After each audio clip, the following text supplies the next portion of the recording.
करीब 1500 साल पहले भारत में थी एक ऐसी यूनिवर्सिटी जो आज दुनिया की सबसे पुरानी यूनिवर्सिटीज में से एक है, नालंदा। नालंदा शब्द 3 शब्दों से बना है, न प्लस आलम प्लस दा। इसका मतलब है एक ऐसा उपहार जिसकी कोई सीमा ना हो। वाकई जैसा नाम वैसा काम। इस यूनिवर्सिटी में ज्ञान का भंडार था।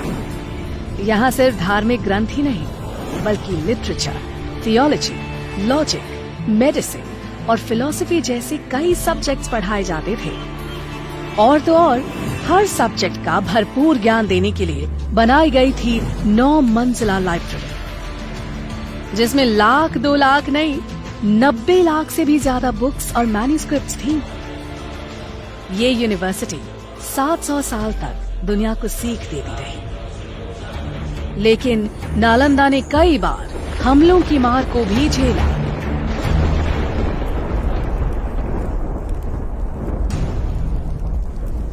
आखिरकार 12वीं शताब्दी में एक हमले में बख्तियार खिलजी ने नालंदा को जला दिया और माना जाता है कि इसकी लाइब्रेरी 3 महीने तक जलती रही और ज्ञान का वो खजाना जो संभाल कर रखा गया था धुएं में खो गया। उस वक्त जब नालंदा कई बुलंदियों को छू रही थी, वो एक महाविहार यानी विशाल बौद्ध मठ का हिस्सा थी, जिसके खंडहर आज भी 57 एकड़ में फैली इस साइट में नजर आते हैं। कुछ रिकॉर्ड्स के मुताबिक नालंदा दरअसल आम के बगीचे पर बनी थी, जिसे 500 व्यापारियों ने गौतम बुद्ध को तोहफे में दिया। पर आर्कियोलॉजी के हिसाब से नालंदा को 5th सेंचुरी बीसी में गुप्त काल में बनाया गया था। उसके बाद गुप्त काल में इस जगह का और डेवलपमेंट हुआ और ये एक विहार से 7वीं शताब्दी तक महाविहार बन चुका था। अलग अलग दौर में यहाँ कई महान टीचर्स ने पढ़ाया, जैसे नागार्जुना, बुद्धपालिता, शांत रक्षिता और आर्यदेव। और जानते हैं स्टूडेंट्स कौन थे?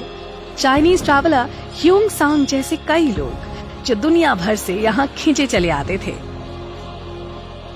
यहाँ पर पूरे विश्व से, चीन से, म्यांमार से, श्रीलंका से अनेक प्रांतों के लोग इस जगह पर शिक्षा ग्रहण करने के लिए आया करते थे इस महाविहार में।